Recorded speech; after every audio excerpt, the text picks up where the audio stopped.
Subscribe करो Jhunjhun Chaudhary entertainment के आ घंटी के निशान के जरूर दबाओ। सबसे पहले ऑडियो आ वीडियो देखवा आ सुनवा के लिए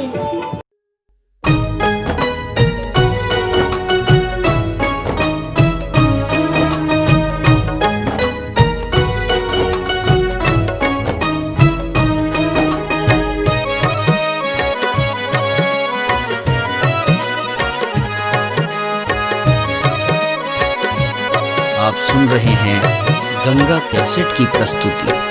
अहीं माछी दुर्गे अहीं माँ भवानी, अहीं माछी दुर्गे अहीं माँ भवानी, अहीं जगदम्बे अहीं ब्रह्माणी।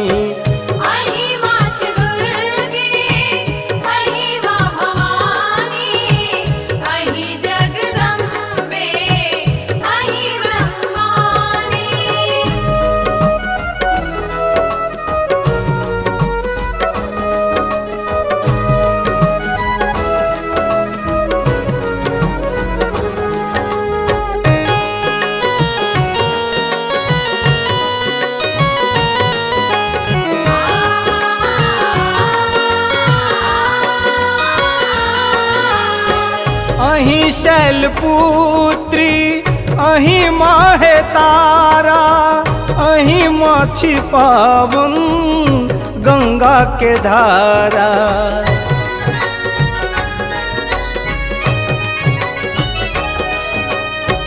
अहीं शैलपुत्री अहीं माहे तारा, अहीं माछी पावन गंगा के धारा। अहीं माछी लक्ष्मी वेदक वाणी, अहीं माछी लक्ष्मी वेदक वाणी, अहीं जगदम्बे अहीं ब्रह्माणी। अहीं माछी दुर्गे अहीं माँ भवानी, अहीं जगदम्बे अहीं ब्रह्माणी।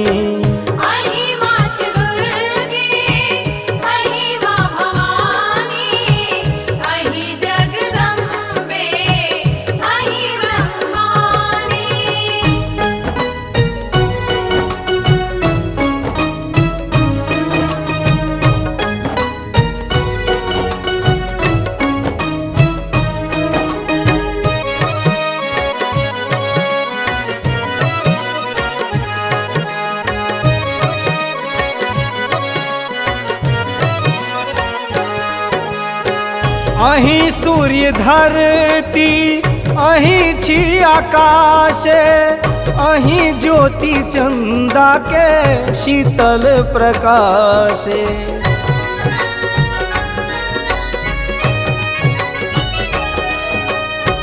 अहीं सूर्य धरती अहीं छी आकाश, अहीं ज्योति चंदा के शीतल प्रकाश। अहीं वायु बेग अहीं शिवदानी, अहीं वायु बेग अहीं शिवदानी, अहीं जगदम्बे अहीं ब्रह्माणी।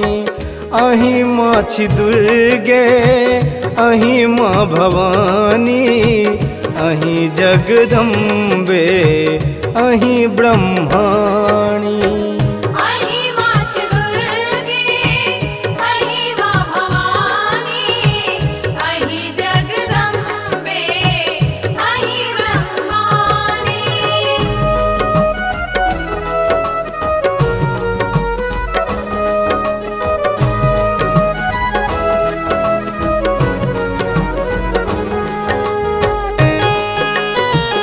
आप सुन रहे हैं गंगा कैसेट की प्रस्तुति।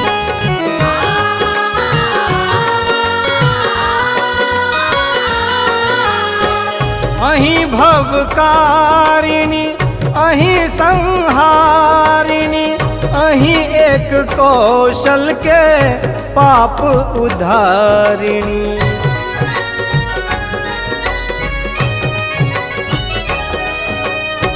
अहीं भवकारिणी अहीं संहारिणी अहीं एक कौशल के पाप उधारिणी अहीं मातु करुणा सुनबै कहानी अहीं मातु करुणा सुनबै कहानी अहीं जगदम्बे अहीं ब्रह्माणी अहीं माँ छी दुर्गे अहीं माँ भवानी अहीं जगदम्बे अहीं ब्रह्माणी।